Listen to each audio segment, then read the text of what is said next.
안녕하세요 여러분. 저는 32살 임산부입니다. 요즘은 흔히들 제 나이를 가리켜 MZ세대라고도 말을 하더라고요.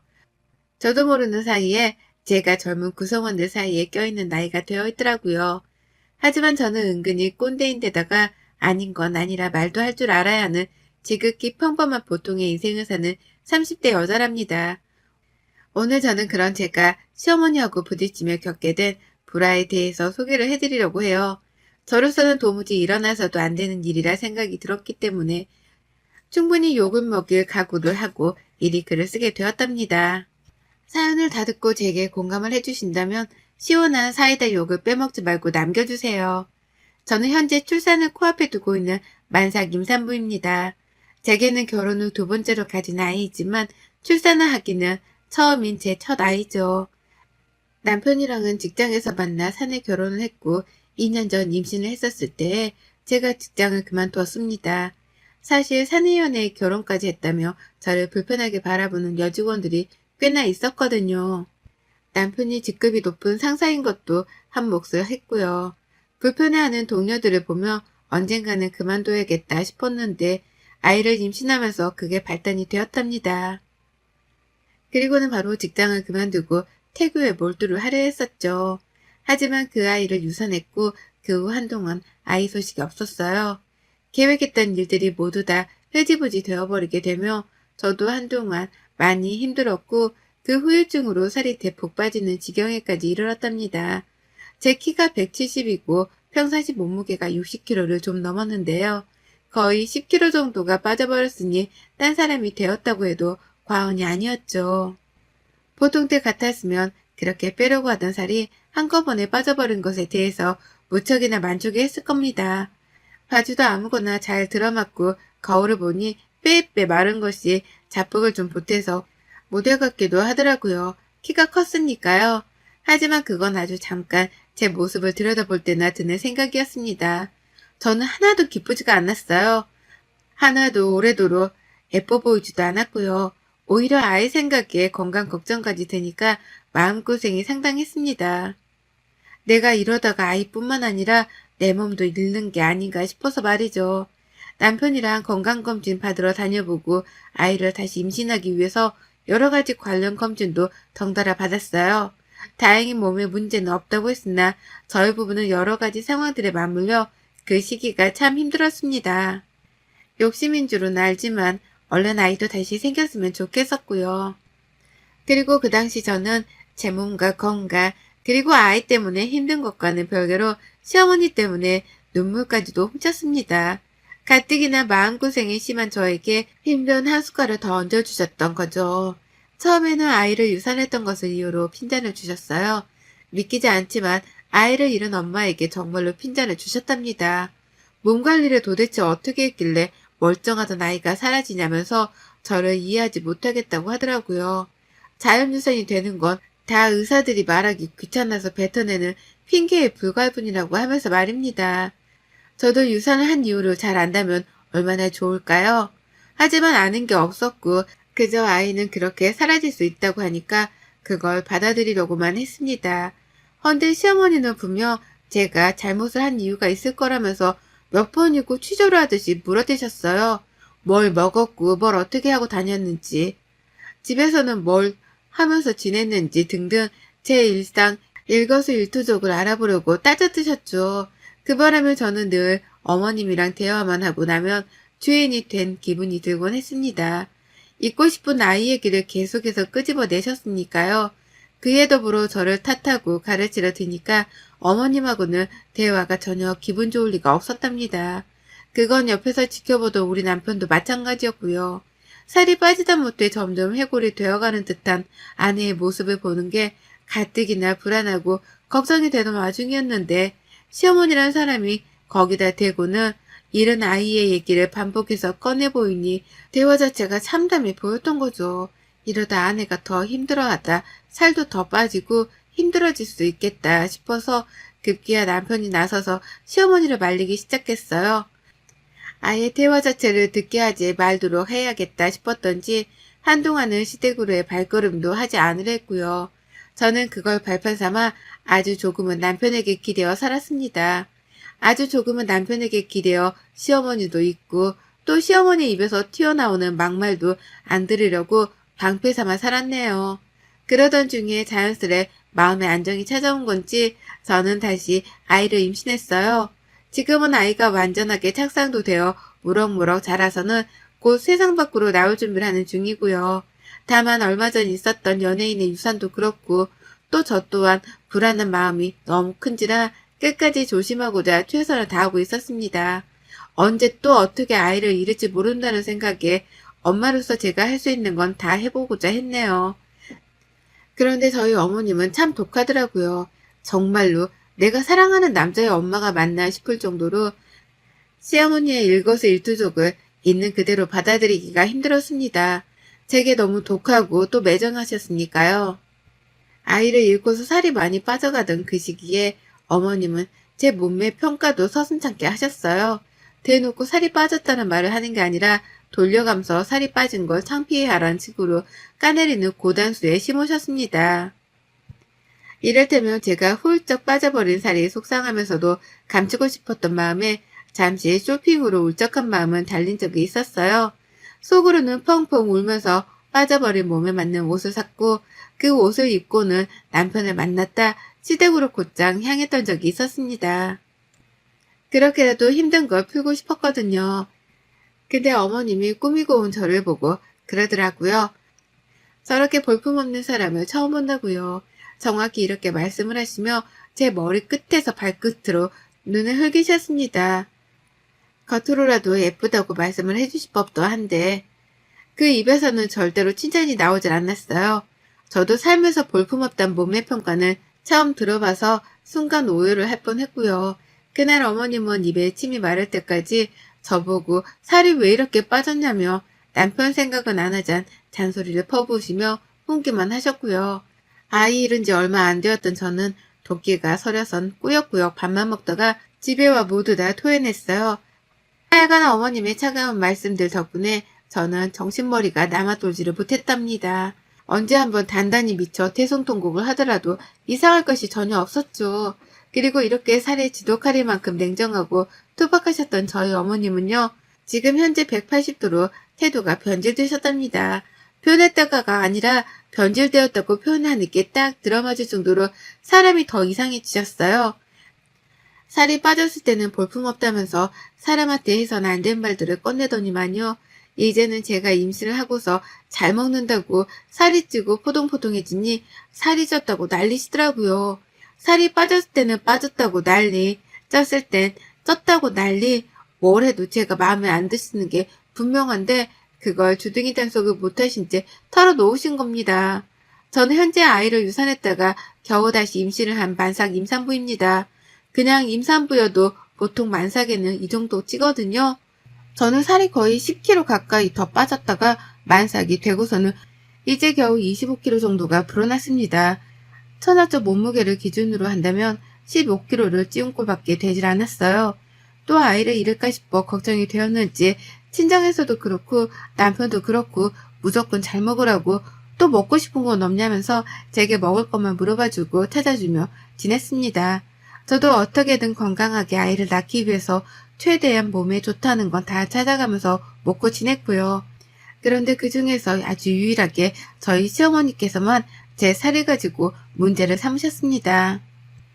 살이 빠졌을 때 빠졌다 난리던 그 시어머니가 이제는 살이 찐 걸 가지고 사사건건 제게 시비를 뜨기 시작한 거죠. 시어머니를 만나면 정신적으로 해로울 걸 잘 알았는지라 많이 뵙진 못했지만 지금껏 딱 2번 정도의 만남이 있었습니다. 2번 다 저희가 시댁을 방문했을 때였죠. 힘겹게 앉는 저를 보고는 아유 저 살 좀 봐 라고 하더라고요. 순간 잘못 들었나 싶어서 네? 뭐라고 하셨어요? 라며 일부러 반문을 해봤습니다. 믿기 힘든 소리였으니까요. 그러자 시어머니는 뭘 못 들은 척해 라고 하면서 비웃더라고요. 그러면서 나는 안 저랬는데 라고 하며 제 뱃살을 훑어보시는데 와 정말 피가 거꾸로 솟다는 게 이런 심정이구나 싶었습니다. 그래서 슬쩍 물어봤죠. 어머님 저 임신한 거 알고는 계시죠? 설마 임산부한테 새 가지고 트집 잡는 건 아니시죠? 라고 말이에요. 엿먹이려는 마음으로 일부러 물어봤던 질문이었습니다. 어머님은 그런 제 마음을 눈치라도 챈 건지 내가 너 임신한 줄도 모를까봐? 트집이라니. 라고 하면서 역정을 내시더라고요. 당황하셨는지 가족들을 보며 말을 더듬은 채로 소리를 높이시는데 거기다가 한 방울 더 먹이려다가 겨우겨우 눌러 참았습니다. 화를 내봤자 내 뱃속 아이한테 좋을 게 없다는 걸 누구보다 잘 알았으니까요. 가족들 앞에서 당황한 어머님을 보는 것만으로도 솔직히 꼬시고 속이 시원했거든요. 그리고 두 번째에는 조금 더 큰 사건이 있었어요.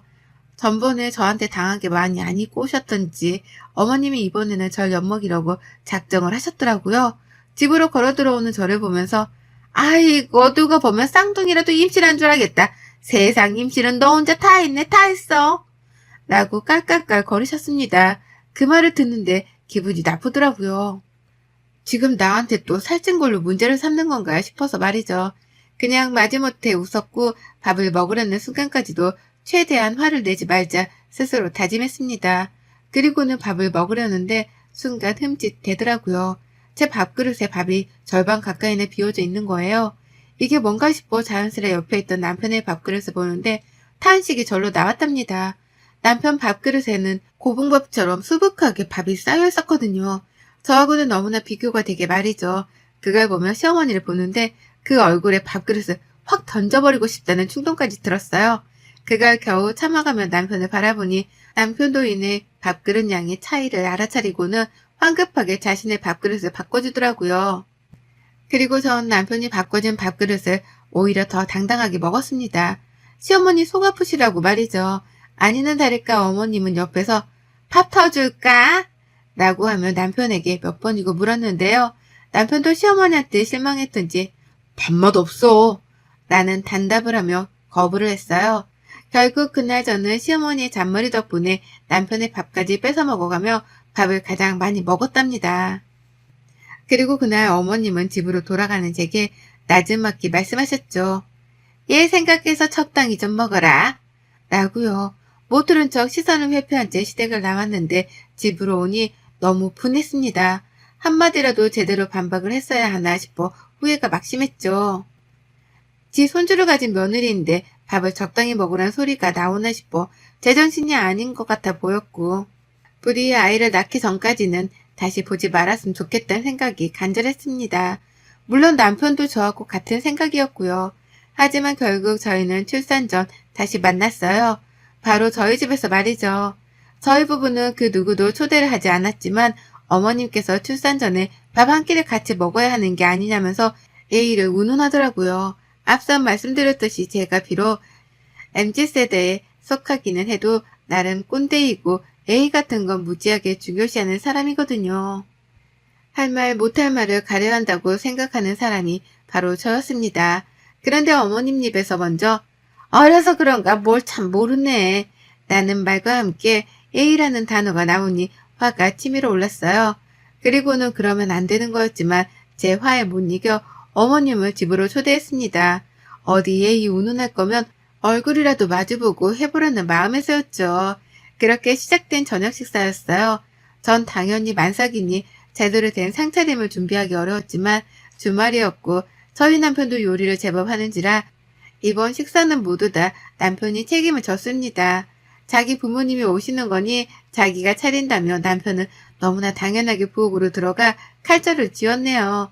그리고 그 모습을 약속 시간보다 일찍 도착하신 시어머니가 봐버리셨어요. 시어머니는 너무나 당연하게 며느리가 자신의 밥상을 차려줘야 한다고 생각을 하신 건지 그 모습을 보자마자 불편하다는 표정을 숨기지 못하셨죠.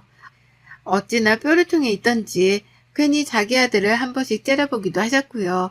그렇게 투덜거리면서 혼잣말도 몇 번 뱉어내셨고 시아버지가 자리에 앉아 기다리는데도 기다리지를 못한 채 몇 번이고 부엌을 왔다 갔다 하셨답니다. 당신 아들을 부엌에서 빼내고 싶단 마음을 만천하에 드러내려는 듯이 말이죠. 하지만 전 그런 어머님의 마음을 눈치채고는 절대 부엌 안으로 들어가지 않았어요. 오히려 남편이 하나씩 내오는 그릇들을 바라보기만 하면서 고마워 우리 남편 최고 라는 추임새만 적극적으로 해줬죠. 그리고 다 같이 밥을 먹는 자리에서도 남편은 끝까지 저를 챙겼습니다. 기껏 만들어 온 반찬도 제 그릇 앞에 놔두고 또 제 밥그릇 위에 얹어주기까지 하면서 적극적으로 저를 돌봐줬어요. 많이 먹으라는 말을 일부러 넣어가면서 제가 살 때문에 스트레스를 받지 않도록 하기 위해서 열심히 분위기를 북돋아줬죠. 남편이 그렇게 분위기를 만들어주니까 저도 시어머니 눈치를 볼 것 없이 밥을 잘만 먹을 수 있었고요. 그런데 결국 못돼 먹은 시어머니의 인내심이 폭발을 하고 말았습니다. 앞에서 반찬 챙겨주고 잘 먹는다 예쁘다 칭찬해주기 바쁜 남편을 보면서 더는 못 들어주겠다는 듯이 갑자기 손가락을 내려놓더라고요. 그러더니만 급기야 아이씨 나는 살벌한 말과 함께 이렇게 말씀을 하셨답니다. 그만 좀 먹여. 저러다 살 터지겠다. 라고 말이에요. 다시 한번 말씀드리지만 저는 만삭이 임산부입니다. 이제 곧 아이가 태어날 날이 얼마 남지 않았었고 이 식사 자리 자체도 시어머니가 먼저 요구를 하신 바람에 만들어낸 자리였어요. 저는 누구보다 제 속에 있는 내 아이 건강이 가장 중요한 사람이었고 그건 아이 아빠인 제 남편도 마찬가지였습니다. 그러니 누구보다 제가 잘 먹는 게 가장 중요했고요. 그런데 그걸 보고는 시어머니란 사람이 예쁘다고 봐주기는커녕 살이 터지겠다는 소리를 하면서 살벌한 분위기를 조성해버린 겁니다. 거꾸로 보아도 참 이해하기 힘든 심보였죠. 하지만 어머님은 끝까지 못돼 먹었어요. 적당히 좀 처먹으라고 라는 말을 다시 한번 뱉어내셨고요. 이내 놀란 저를 보면서 참다 한다는 듯이 말씀을 꺼내더라고요. 내가 정말 이런 말은 안 하려고 했는데 네가 주제 파악을 못하는 것 같아서 한마디 해야겠다. 너 진짜 그 살 좀 빼야 해. 안 빼면 너 나중에 큰일 난다. TV 보니까 연예인들은 아이를 가지고도 모델 못 메이더니만 너는 왜 그 모양이냐? 너 자꾸 그렇게 살찌우면 나 진짜 너 다시는 안 본다. 다음에 볼 때는 지금보다 살을 좀 빼놔. 어머님 말씀을 듣는데 귀가 멍하더라고요. 임산부인 내가 이런 말을 듣고 있다는 자체가 세상에 이런 일이나 나올 법한 것 같았습니다. 저도 밥을 먹다 말고 숟가락을 내려놨어요. 어머니께 욕만 안 했을 뿐 눈으로 욕을 쏘아대면서 마주 쳐다보니 어머님은 그런 제가 어른 말을 들으려 하지 않는다며 다시 한번 잔소리를 늘어놓으셨답니다. 살을 빼야 하는 이유에 대해서 말이죠. 건강하게 살찌운 임산부한테 벌써부터 당뇨가 어쩌고 무릎이 어쩌고 나중에 학교에 들어가서 저를 창피해할지도 모른다 어쩐다 하면서 벌써 8년은 더 있어야 할 미래를 끄집어내며 살을 빼야 하는 이유를 들먹이셨습니다. 그냥 아무 말이나 끄집어내서는 저를 기분 나쁘게 하기 위한 어머님의 줏대없는 수작이었던 거죠. 그걸 잘 알았고 무엇보다 어머님의 못돼 먹은 심보도 잘 알았는데요. 이게 참 아는 것만큼이나 마음이 단단하지 못하더라고요. 분명 어머님이 끄집어내는 헛소리라는 걸 잘 알았음에도 불구하고 기분이 나쁜 건 어쩔 수 없었습니다. 도대체 어머님은 나한테 왜 저러시는 건가 싶은 마음에 우라통이 치밀어 오르려는데 남편이 밥상에서 자리를 박차고 일어나 버렸습니다. 갑작스런 남편의 돌발 행동이었어요. 진짜 못 들어주겠네. 엄마는 이 사람이 임신한 게 안 보여? 그게 임산부한테 할 소리야? 라며 소리를 치는 내 남편. 그 순간 정우성 저리 가라 할 정도로 제 눈에 이 사람이 잘생겨 보이더라고요. 남편은 저처럼 욕만 안 했을 뿐 눈으로 시어머니께 욕을 쏘아대고 있었고 저는 남편의 옆에 기대어 슬며시 추미새를 넣었습니다. 못할 소리지. 사람이 할 소리가 아니지 그건. 라고 말이죠. 시어머니는 제가 약오른 건지 숨지 말고 나와서 말하라는 식으로 뭐? 라는 질문만 해주셨고 남편은 그런 저를 지키겠다며 뭐가 왜? 뭐? 라고 똑같이 질문을 던졌어요. 왜 저한테 시비를 거냐는 뜻이었죠. 정말 웃기지도 않았습니다. 셋이 서로 동문서답을 하는 듯이 질문을 던졌다 혼잣말을 했다 반복해서 시비를 트는데 시아버지께서 넋이 나가고 있단 게 표정이 다 드러나더라니까요. 아버님 눈동자에서 초점이 사라지기 시작했거든요. 어느덧 아버님도 숟가락을 놓고서는 밥상머리에서 저만치 떨어져 앉아 계셨고요. 그러다 결국 제 입에서 가장 먼저 손전포고가 튀어나왔답니다. 어머님, 가세요. 가시라고요. 라면서 시어머니를 내보내겠다는 저의 결의가 튀어나온 거죠. 어머님은 어디서 나가라 말아야? 라며 제게 큰 소리를 내셨으나 이내 깨갱하고 마셨답니다. 남편이 옆에서 덩달아 소리를 쳤거든요. 어디서 임산부 때 소리를 질러? 라고 집이 떠나가라 말이죠. 그 바람에 모두가 깜짝 놀라는 와중에 저는 신이 나서 놀라지도 않았네요. 그리고 이내 시어머니는 먼저 자리에서 일어나려 하셨답니다. 며느리 앞에서는 더는 개막신을 당하는 모습을 보이고 싶지 않아서였던 거죠. 나 간다. 더는 못 있어주겠네. 라며 끝까지 투덜거리면서 자리에서 일어나셨고, 그런 어머님을 보면서 저는 가시라고 얼른 가시라며 등 떠밀듯 또 추임새를 넣었습니다. 시어머니는 제 말 한마디에 한마디에 열불나 죽겠는지 표정에 빡침이 그대로 드러났는데요. 저는 보란듯이 더 열받으라고 추임새를 막 넣었어요. 얼른 가세요. 저도 열받아요. 얼른 가세요. 아들한테 더 혼나기 싫으시면. 라면서 보란듯이 약을 올렸죠. 그리고 마지막 순간 어머님이 신발을 신는다고 한참이나 현관 앞에서 시간을 할애하는 그 타이밍에 저는 어머님께 작정하고 이 말을 던졌습니다. 나가세요 얼른. 다음에 볼 때까지 살을 꼭 빼라 하셨죠? 얼마나 걸린지도 모르겠지만 살 빼기 전까지 어머님 얼굴 안 불라니까 부르기 전까지는 찾지도 마세요. 얼른 나가세요. 얼른. 라고요. 급해 죽겠다는 듯이 저는 신발을 신던 어머님을 등 떠밀어 보냈어요. 마치 저희 남편이 붙잡아 주길 바랬던 사람 마냥 느긋하게 신발을 신고 계셨는데 그걸 제가 못 봐주겠다며 제 손으로 집에서 쫓아내 버린 것이었습니다. 그리고 저는 며느리한테 등 떠밀어 쫓겨난 어머님 보라는 듯 제 손으로 문을 쾅 닫아버리고는 고리까지 잠궈 문을 잠궜네요. 밖에서 어머님은 다시 한번 문을 두드려 보지도 못하셨고 저는 그런 어머님께는 미련이 일도 없다는 걸 보이고자 황급히 현관에서 집 안으로 들어왔습니다. 그리고는 현관 바로 앞에 있는 중문까지 한 번 더 닫아버렸네요. 남편은 못내 속상한지 표정이 좋지 않았어요. 다른 사람도 아닌 자신의 엄마가 와이프한테 막말을 쏟아내는 걸 자꾸만 목격해 왔으니 정신머리가 너덜너덜해질만도 했죠. 하지만 남편은 끝까지 잘해줬습니다. 제가 못할 속 시원한 말도 대신 해줬고 시어머니께 충분히 겁도 줘가며 제 역할을 잘해줬죠. 그 덕분에 저도 시어머니 앞에서 쓴소리 한 번 더 내볼 자신감을 가질 수 있었던 거고요. 그리고 전 언제 뺄지 모르는 살이지만 살을 핑계 삼아 시어머니는 최대한 안 보고 살아야겠다는 잔머리를 굴리기로 했답니다. 다음에 볼 땐 살을 빼라고 본인 입으로 말씀하셨으니 저는 앞으로 어머님이 보자고 할 때마다 살을 미처 다 빼지 못했다는 핑계를 대며 만남을 회피하기로 했죠. 어머님이 본인 입으로 저에게 상처를 주려 뱉어낸 말씀이니 본인 스스로 뱉어낸 말은 직접 지키는 모습을 보여줬으면 합니다. 본인의 말 때문에 본인 스스로 무덤에 빠져버린 꼴이 되었네요, 어머님. 여러분의 생각은 댓글로 남겨주세요. 오늘도 시청해주셔서 정말 감사합니다.